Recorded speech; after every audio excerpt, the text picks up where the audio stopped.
Muchas gracias, como siempre, por la invitación. Bueno, doctora, los informes de salud desde hace un mes dan cuenta de un aumento en los casos del COVID-19 han causado preocupación, ¿no? En los últimos días. Las cifras llegaron a duplicarse en el último mes. ¿Cómo se explica esto, doctora, a la luz, digamos, de tener 5 o 6 vacunas inoculadas? Sí, bueno, eso se explica porque, y ya se había visto también antes, que las vacunas que se estaban aplicando iban perdiendo efectividad con el tiempo por producto de esta mutación y del cambio en las variantes. Entonces ya la última vacuna, la vacuna bivalente que se estaba aplicando, que tenía para la variante original y también para Omicron, también mostró mucho menos efectividad ya en los últimos tiempos. Y por eso también ahora se están incorporando nuevas vacunas, pero eso más bien explica que se va perdiendo la capacidad de generar una respuesta inmune. Entonces, y son mucho menos efectivas y se vio que son menos efectivas para las nuevas variantes. Por eso es que probablemente esta pérdida de la inmunidad ha hecho que haya un aumento también en la cantidad de casos. La subsecretaria de Salud, doctora Balboa, señaló que este repunte es parte de la fluctuación nacional de la circulación viral. Explíquenos eso en castellano antiguo, doctora, por favor. Sí, bueno, ahí en general algunos virus se comportan tienen un comportamiento estacional.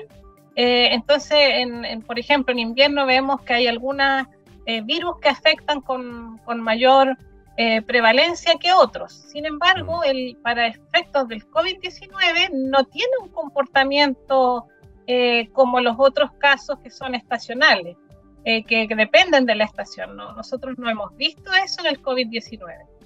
Entonces, de hecho, si uno mira, ¿cierto?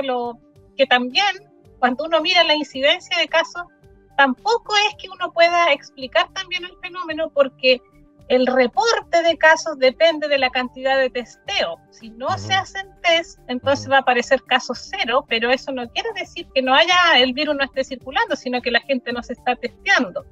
Entonces, ahí también hay dos lecturas distintas.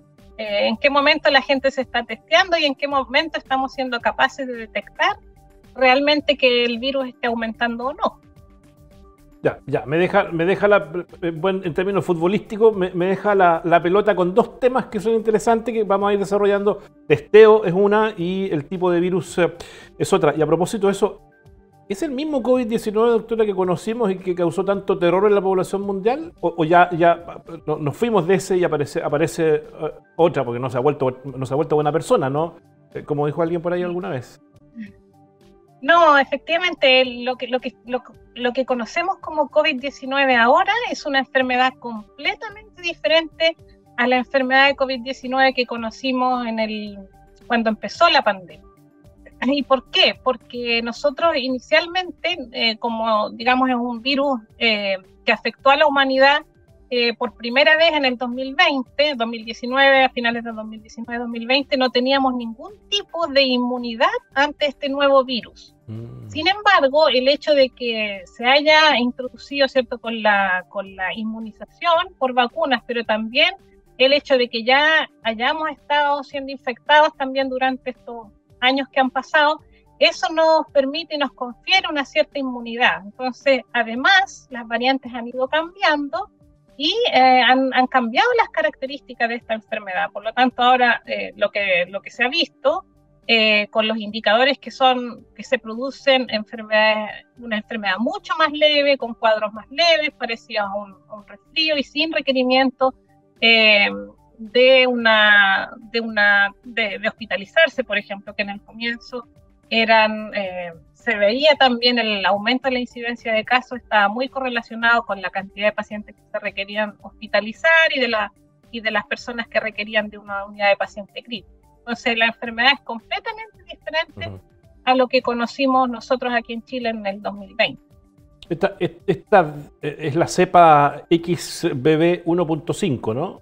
que viene un poquito más benevolente. Sí. Algo de razón tenía el ministro. Sí, es una cepa que ha ido mutando y que la ha hecho, si nosotros comparamos con las otras variantes anteriores, es una de las variantes que produce mayor nivel de contagiosidad, pero adicionalmente produce cuadros mucho más leves. Entonces, es lo que yo le decía, produce una enfermedad completamente distinta a la que nosotros conocimos en el comienzo.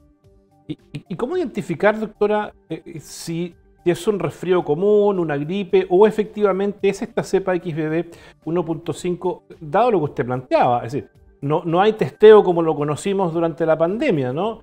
¿Cómo se identifica efectivamente entonces y se diferencia, digamos, de otras enfermedades respiratorias que pueden estar presentes en el paciente? Sí, bueno, ahí depende mucho de las estrategias que se sigan a nivel de cada país, pero ya el testeo como lo conocimos en su comienzo tampoco no se justifica.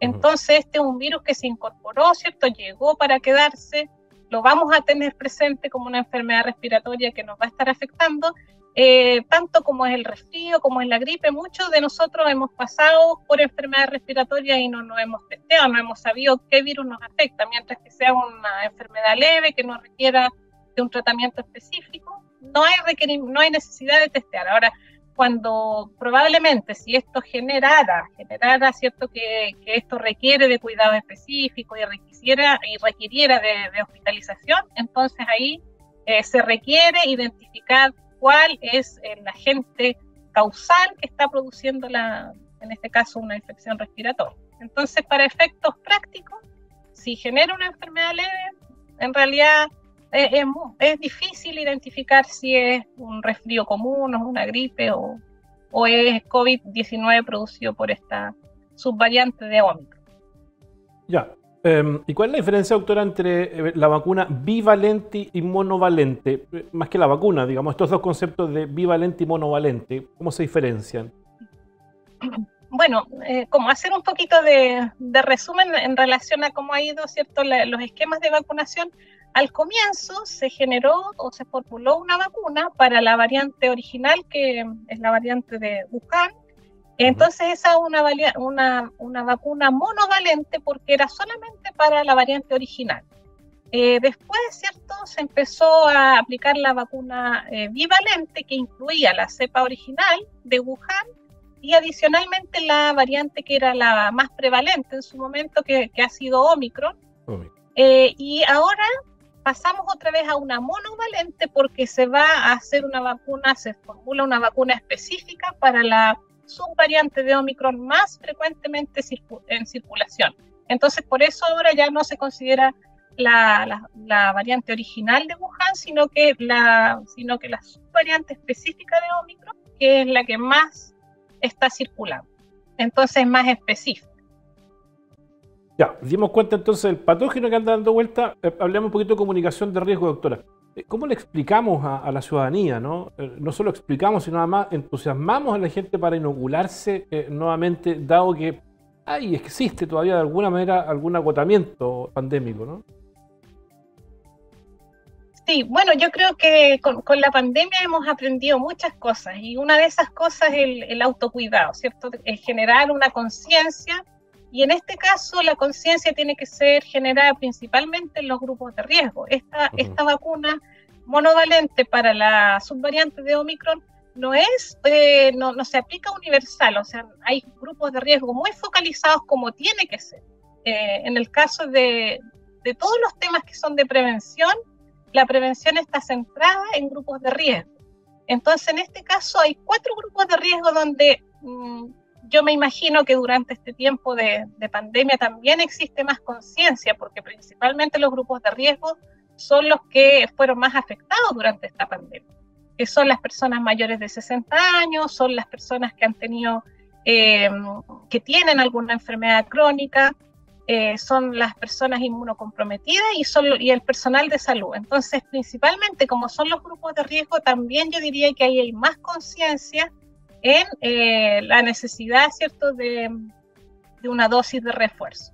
Pero en la población general, ahí, ¿cierto?, probablemente donde también hay menos conciencia, tampoco no se requiere realizar esta nueva inmunización, dado que ya tenemos los esquemas completos de vacunación.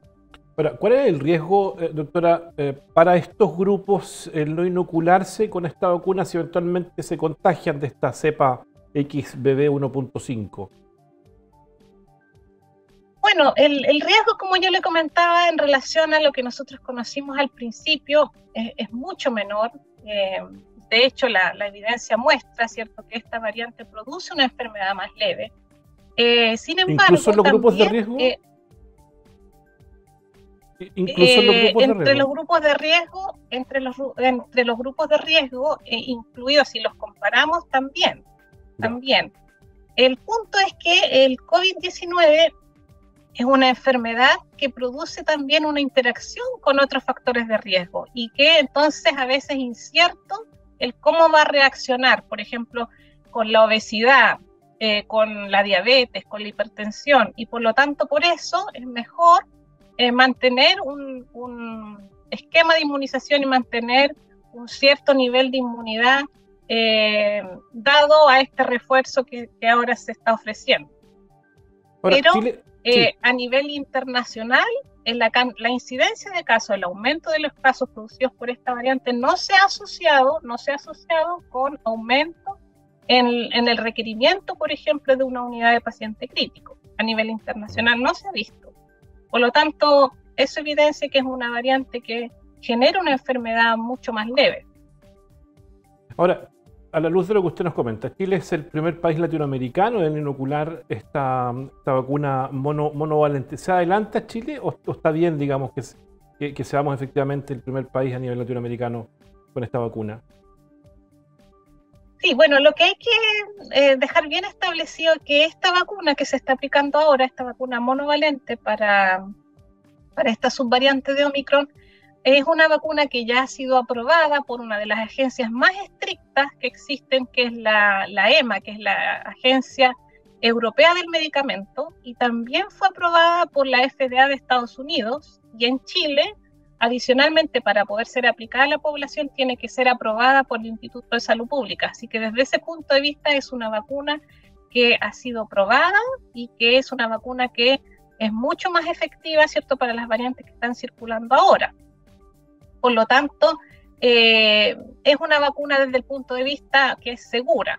Ahora, efectivamente, en Chile es el primer país de Latinoamérica que la tiene disponible en el sistema de salud público.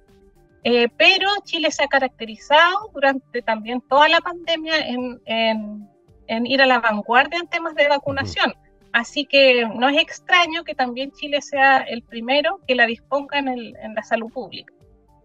Ya, dejamos atrás la vacuna y la cepa XBB 1.5. Vámonos a China, doctora, imaginariamente. Hay una aparición de enfermedades respiratorias en China, hay preocupación de alguna manera en la comunidad mundial desde el punto de vista de la infectología. ¿Debiéramos preocuparnos en Chile de lo que está pasando en China? Bueno, es preocupante en países en donde la información probablemente no fluye tan transparentemente. De hecho, se piensa que cuando empezó el COVID-19 probablemente ya habían varios meses en que el sistema, ¿cierto?, de salud en China había ya detectado que se trataba de una enfermedad nueva y no se reportó. Lo que está ocurriendo ahora en China particularmente, se ha visto que hay un aumento en la incidencia de COVID-19, un aumento explosivo en octubre, pero lo que más preocupa al minuto es que se están produciendo un aumento en la cantidad de casos de neumonía, pero principalmente en población pediátrica. Y esa neumonía, hasta el minuto, con la poca información que se tiene, es de origen, muchas de ellas son de origen desconocido. Por lo tanto, no se sabe y por eso se está requiriendo de la distinta comunidad internacional que exista más transparencia del gobierno chino para identificar el virus del que estamos hablando. Ahora, se ha visto en varios países, se vio, ¿cierto? Incluso si recordamos lo que pasó en Chile también, post pandemia, se ha visto un aumento en la cantidad de casos graves de enfermedades respiratorias infantiles. Eso lo vimos también en Chile y principalmente se producían por virus respiratorio sincicial. Entonces, ahí existe todavía la duda si se trata de un aumento de las enfermedades respiratorias infantiles y aumento en la gravedad de virus que ya existen, o si estamos hablando de nuevos virus. Eso no existe claridad, y esa es la preocupación internacional que existe actualmente. Ya, vamos a seguir atentos mirando a China. Ya cada vez que China estornuda, nosotros temblamos en Chile, digamos, a pesar de estar a millones de kilómetros. Doctora, como siempre, muy gentil. Muchísimas gracias por atender nuestro llamado y por esta conversación tan instructiva, además. Que esté muy bien. Muchas gracias a ustedes. Que tengan buena tarde.